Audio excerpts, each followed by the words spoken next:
Apa yang Anda bayangkan ya ketika mendengarkan kata kemewahan? Tas Louis Vuitton yang dengan harga ratusan juta rupiahnya, atau gown haute couture yang dari Paris, atau sepatu kulit buatan Italia yang hanya tersedia untuk kalangan elit saja? Tapi ingat ya, apakah Anda pernah mempertanyakan asal-usul dari produk tersebut? Apakah produk tersebut emang dari Paris? Apakah produk tersebut emang dari Italia? Atau negara-negara dari Eropa lainnya? Karena gini, di balik setiap label itu ya, ada cerita yang jarang diketahui orang lain. Dan kenyataannya, mungkin jauh dari apa yang kalian kira. Hari ini, kita akan mengungkapkan satu hal yang sangat mengejutkan, yaitu banyak produk mewah sekarang yang kita anggap sebagai simbol status, dari tas hingga pakaian, ternyata sekarang dibuat bukan di Paris, bukan dibuat di Italia dan negara Eropa lainnya, tetapi ini dibuat oleh suatu negara yang kata orang, negara ini membuat produk yang tidak bagus dan tidak berkualitas. Negara apa itu? Negaranya yaitu adalah negara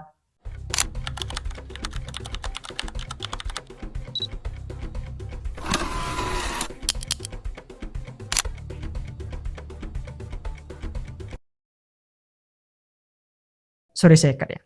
Negara yang saya maksud di sini yaitu adalah negara Tiongkok. Kita mulai dari awal ya. Ketika kita membeli produk dengan label made in Italy, made in France, ini kan secara otomatis, ini kan muncul gambaran tentang pekerjaan tangan yang penuh ketelitian, kualitas yang sangat unggul, dan tradisi lama yang dijaga ketat oleh pengrajin-pengrajin lokal di sana. Namun ingat ya, realitas di balik label itu ternyata jauh lebih kompleks, bahkan bisa dibilang mengejutkan dalam sistem perdagangan global ini. Yaitu adalah ada celah hukum yang memungkinkan sebuah produk itu diberi label made in Italia, walaupun sebagian besar proses produksinya nih dilakukan di luar Italia.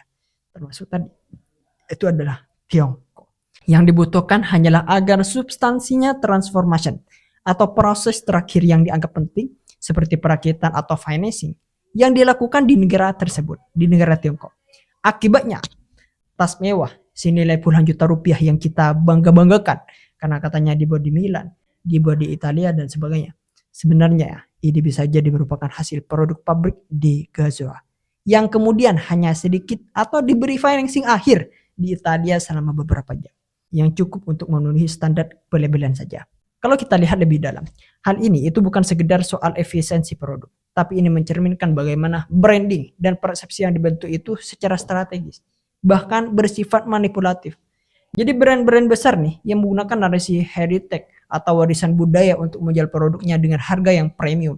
Padahal sebagian besar tenaga kerja dan proses manufakturnya ini bergantung pada sistem industri yang ada di Tiongkok. Yang mana kita tahu biaya pembuatan di Tiongkok itu sangat murah sekali. Tetapi praktek ini tuh sebenarnya legal, namun menjadi kontroversial yaitu karena dianggap menyesatkan konsumen yang mempercayai bahwa harga mahal itu setara dengan keaslian dan ketulusan produksi lokal.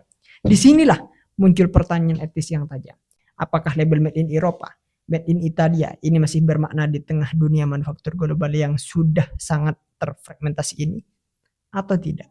Di video saya sebelumnya saya sudah jelaskan kemarin mengenai Tiongkok yang melakukan relabeling. Tapi ini itu kebalikannya. Kalau di video itu Tiongkok emang sengaja untuk melakukan relabeling. Tapi kalau yang ini berbeda. Tiongkok malah yang diminta untuk memberikan produk-produk dari brand-brand besar di sana yang tanda kutip bersifat mewah. Pertanyaan besarnya, saya dapat informasi ini dari mana? Saya dapat informasi ini dari video konten kreator TikTok yang di dalam videonya itu membongkar semuanya mengenai ini semuanya. Jadi bagi kalian yang masih belum menonton videonya, tonton sekarang.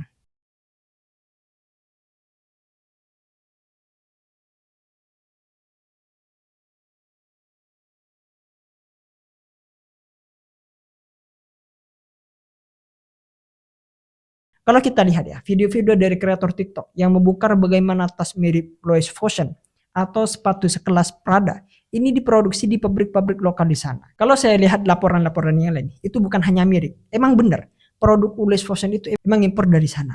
Itu berdasarkan berita ya. Kalau kita lihat dari video ini kan terlihat sebagai aksi nekat. Seolah-olah mereka tuh membocorkan rahasia dapur industri fashion dunia. Namun ingat, jika dicermati lebih dalam, motivasi utama mereka itu bukanlah untuk membongkar atau menyerang brand-brand besar ini ya, tapi justru sebaliknya. Mereka sedang memamerkan kekuatan industri lokal Tiongkoknya yang menunjukkan pada dunia bahwa kami bisa membuat produk setara, bahkan mungkin lebih baik Jadi bagi para konten kreator ini, membagikan video proses produksi itu bukan bentuk sabotase, melainkan aksi percaya diri mereka. Mereka memperlihatkan keahlian tenaga kerja lokalnya, ketelitian proses produksinya, dan kualitas bahan yang digunakannya. Kalau kita lihat, dalam narasi mereka ini adalah kebanggaan sebenarnya. Bukan konspirasi ya. Ingat, bukan konspirasi. Di balik itu tersirat pesan kuat. Seakan-akan Tiongkok itu bilang gini, bahwa barang-barang branded yang kamu bayar puluhan juta itu, yang kamu bayar ratusan itu, ternyata bisa dibuat oleh tangan-tangan dari negara kami loh. Dan kami bisa menjualnya dengan harga jauh lebih masuk akal dan lebih murah. Karena dalam dunia digital yang semakin kompetitif ini, showcasing seperti ini bukan hanya membangun kredibilitas saja, tapi juga membuka peluang pasar. Hal ini sebenarnya merupakan respons sih mengenai perang dagang sekarang. Dimana kalau kita lihat Tiongkok setelah ditarif oleh Trump, otomatis penjualan mereka itu akan menurun. Kecuali mereka mencari pasar baru. Untuk mencari pasar baru, Tiongkok melakukan strategi marketing seperti ini. Di samping itu ya, kenapa kok konten kreator TikTok ini membongkar semuanya? Dari semua ini sebenarnya ini bentuk tandingan terhadap persepsi lama yang menyebutkan bahwasanya produk made in China ini sebagai produk murah, kualitas rendah. Makanya dengan adanya konten kreator TikTok ini, tujuan mereka bikin video itu ya untuk membalikkan citra tersebut. Mereka ingin menunjukkan bahwasanya Tiongkok itu bukan lagi sekedar pabrik dunia loh, tapi juga pusat inovasi dan kemampuan manufaktur yang berkelas di dunia. Maka dari itu, konten mereka itu bukan hanya soal industri fashion, tapi juga soal branding nasionalnya. Branding bahwa kami sudah sejajar, bahkan bisa lebih unggul daripada negara-negara lain. Di samping dari adanya video itu ya, ketika saya analisa lebih dalam, ini sebenarnya sudah ada kecurigaan menurut saya.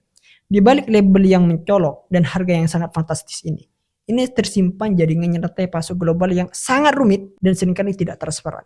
Merek-merek besar dunia, termasuk yang berlabel mewah, kini sangat bergantung pada efisiensi dan skala besar dari manufaktur Asia, terutama yang dari Tiongkok ini, karena di sana produksinya sangat murah sekali. Kenapa kok saya curiga? Kecurigaan saya ini mulai bermunculan ketika sejumlah dokumen logistik, investigasi jurnalis, dan kesaksian dari pabrik-pabrik itu sudah mengindikasikan bahwasanya bahan baku utama dari produk branding ini seperti kulit, zipper, logam, benang premium, bahkan kemasannya itu diproduksi secara massal di Tiongkok. Saya dapat kabar ini dari teman saya. Itu diproduksi di Tiongkok katanya. Makanya di samping saya video ini, saya tuh menganalisa lebih dalam, saya nelpon teman saya. Ternyata benar katanya. Karena proses ini itu dilakukan bukan karena keterbatasan kapasitas di Eropa, melainkan karena alasan ekonomi. Yang mana biaya produksi di toko itu jauh lebih murah. Waktu produksinya jauh lebih cepat. Dan infrastruktur industrinya itu sangat efisien sekali. Nah, makanya dengan adanya hal ini ya, saya tuh memunculkan dugaan bahwa merek-merek besar sebenarnya itu hanya melakukan sedikit proses akhir di Eropa, sekedar memenuhi syarat pelabelan, sementara sebagian besar nilai produksinya itu sebenarnya berasal dari Asia, ya dari Tiongkok ini. Kalau kita lihat dalam beberapa kasus, vendor Tiongkok itu tidak memproduksi barang untuk satu merek saja ya, tapi juga untuk kompetitor lainnya dengan standar kualitas yang sama. Ini membuat batas antara produksi asli dan replika premium ini menjadi sangat tipis sekarang. Sangat tipis sekali. Jadi tidak sedikit juga ya pabrik-pabrik yang setelah jam kerja itu memproduksi barang tambahan dari sisa bahan dan menjualnya ke pasar gelap atau disebut dengan grey market. Ironisnya, jadi banyak konsumen itu percaya bahwasanya barang mewah mereka itu adalah hasil eksklusif dari tangan-tangan pengrajin Eropa. Padahal dalam banyak kasus, tangan pertama yang menyentuh tas tersebut yaitu mungkin milik buruh pabrik di Shenzhen di Tiongkok. Praktik seperti ini memunculkan pertanyaan mendalam tentang kejujuran brand dan keabsahan cipta made in Eropa ini. Yang kita tahu selama ini dijual dengan harga yang sangat mahal. Ketika supply China ini tidak transparan, konsumen sebenarnya sedang membeli ilusi. Dan ilusi itu mahal harganya. Makanya benar kata orang. Orang beli itu ada dua. Ada beli produknya, ada beli brandnya. Tapi sekarang konsumen itu gak percaya yang namanya brand sekarang. Mereka percaya produknya. Dengan adanya pemanipulasian ini yang membuat mereka itu kecewa. Kalau kita menganalisa lebih dalam dan berpikir-pikir, label itu merupakan sebuah produk ya, bukan sekedar informasi asal usul. Ia adalah simbol nilai, kepercayaan dan identitas. Maka ketika label made in Italy atau made in Eropa ini disematkan pada sebuah tas mewah, konsumen itu tidak hanya membayar untuk barang fisik, tetapi untuk kepercayaan terhadap keaslian budaya, kualitas dan warisan Eropa. Namun di balik label itu, kini muncul pertanyaan besar. Apakah kita sedang memberi kejujuran atau justru sedang dimanipulasi?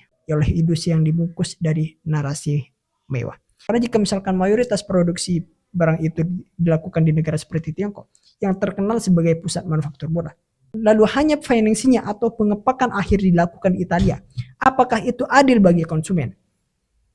Secara hukum adil, secara hukum iya, namun secara etika hal ini sangat dipertanyakan. Banyak konsumen itu merasa tertipu ketika tahu bahwa barang senilai puluhan juta yang mereka bangga-banggakan bukanlah hasil pengrajin eksklusif di desa kecil di Italia di sana, melainkan hasil produksi massal di kawasan industri Asia. Apalagi ketika tahu bahwa tenaga kerja yang membuat barang tersebut itu dibayar sangat murah. Wow. Sementara harga jualnya itu bisa mencapai 30 hingga 50 kali lipat dari biaya produksi. Jadi, wow, kekuatan brand itu memang gitu ya. Makanya dalam konteks ini, label itu bisa menjadi alat manipulasi massal. Ia digunakan bukan untuk memberi informasi yang jujur, tapi untuk mempertahankan ilusi agar konsumen itu tetap rela membayar mahal. Jadi brand-brand besar itu memanfaatkan celah legal dan ketidaktahuan publik untuk mencari citra mereka. Sementara realitas produksinya itu tersembunyi di balik pintu-pintu pabrik yang tidak pernah ditunjukkan ke publik. Ini bukan hanya soal etika bisnis, tapi juga soal keadilan informasi. Jika misalkan konsumen itu membeli barang berdasarkan label dan brand story, maka seharusnya informasi tersebut disampaikan secara transparan. Namun kenyataannya, justru banyak perusahaan yang berjuang keras menyembunyikan kenyataan supply chain mereka. Karena tahu bahwa jika ilusi itu runtuh, maka runtuh pula justifikasi harga premium yang mereka kenakan. Jadi bagaimana menurut kalian mengenai ini semuanya? Apakah kalian masih tertarik membeli barang dengan brandnya? Apakah kalian masih tertarik membeli barang dengan tanda kutip untuk brandnya saja? Atau dari segi kualitasnya? Kalau saya sudah tidak percaya lagi. Kalau kualitasnya bagus, mau berapapun harganya mahal murah, mau saya beli. Mungkin itu saja. Eksklusif.